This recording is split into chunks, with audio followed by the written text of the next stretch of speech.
കഥയുടെ പേര് ചിറകൊടിഞ്ഞ കിനാവുകൾ. ഒരു വിറക് വെട്ടുകാരൻ. അയാൾക്കൊരേ ഒരു മകൾ സുമതി, 19 വയസ്സ്. ഇവൾ സ്ഥലത്തെ ഒരു തയ്യൽക്കാരനുമായി പ്രണയത്തിലാണ്.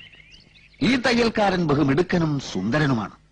അനീതി കണ്ടാൽ എതിർക്കും, ജനങ്ങളുടെ ഏത് കാര്യത്തിനും മുന്നിൽ കാണും. അങ്ങനെ നാട്ടുകാരുടെ കണ്ണിൽ ഉണ്ണിയാണ്. എല്ലാറ്റിലും ഉപരി ഈ തയ്യൽക്കാരൻ ഒരു നോവലിസ്റ്റുമാണ്. പക്ഷെ വിറക് വെട്ടുകാരന് തന്റെ മകളെ ഒരു വലിയ പണക്കാരനായ ഗൾഫുകാരനെ കൊണ്ട് കെട്ടിക്കാനാണ് താല്പര്യം. ഇക്കാര്യം സുമതി തയ്യൽക്കാരനെ അറിയിക്കുന്നു. തയ്യൽക്കാരൻ ഗൾഫിൽ പോകാൻ ശ്രമിക്കുന്നു. പക്ഷെ വിസ അത് കിട്ടുന്നില്ല. അങ്ങനെ നിവൃത്തിയില്ലാതെ തയ്യൽക്കാരൻ നോവൽ എഴുതാൻ തുടങ്ങുകയാണ്. അത്ഭുതമെന്ന് പറയട്ടെ, ഏറ്റവും നല്ല നോവലിനുള്ള സർക്കാർ അവാർഡ് അതിന് കിട്ടുകയാണ്. 10 ലക്ഷം രൂപ. 1 ലക്ഷത്തിന്റെ അവാർഡാക്കാം. ഈ 1 ലക്ഷം കൊണ്ട് തയ്യൽക്കാരൻ ഒരു ഗംഭീര ബംഗ്ലാവ് പണിയുകയാണ്. തനിക്ക് തന്റെ പ്രാണപ്രേയസിയോടൊത്ത് താമസിക്കാനാണ് തയ്യൽക്കാരൻ ബംഗ്ലാവ് പണിയുന്നത്.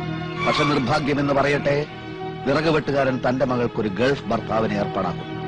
സുമതി കരഞ്ഞു. തയ്യൽക്കാരൻ ആ കല്യാണം പൊളിക്കാൻ ശ്രമിക്കുന്നു. സാധിക്കുന്നില്ല. ഒടുവിൽ ബംഗ്ലാവിന്റെ പാലുകാച്ചൽ ദിനം വരികയാണ്. അന്ന് തന്നെയാണ് സുമതിയും ഗൾഫുകാരനുമായുള്ള വിവാഹവും. അവിടെ കല്യാണ വാദ്യഘോഷങ്ങൾ, ഇവിടെ പാലുകാച്ചൽ. പാലുകാച്ചൽ കല്യാണം, കല്യാണം പാലുകാച്ചൽ, കല്യാണം പാലുകാച്ചൽ. അവിടെ സുമതിയുടെ കഴുത്തിൽ താലി വീഴുന്ന സമയത്ത് ഇവിടെ കാച്ചിയ പാലിൽ വിഷം കലക്കി കുടിച്ച് തയ്യൽക്കാരൻ പിടയുകയാണ്. പക്ഷെ താലി കെട്ടുന്നില്ല.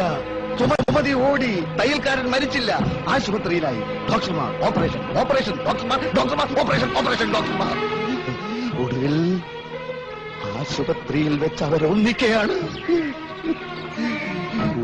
കഴിഞ്ഞ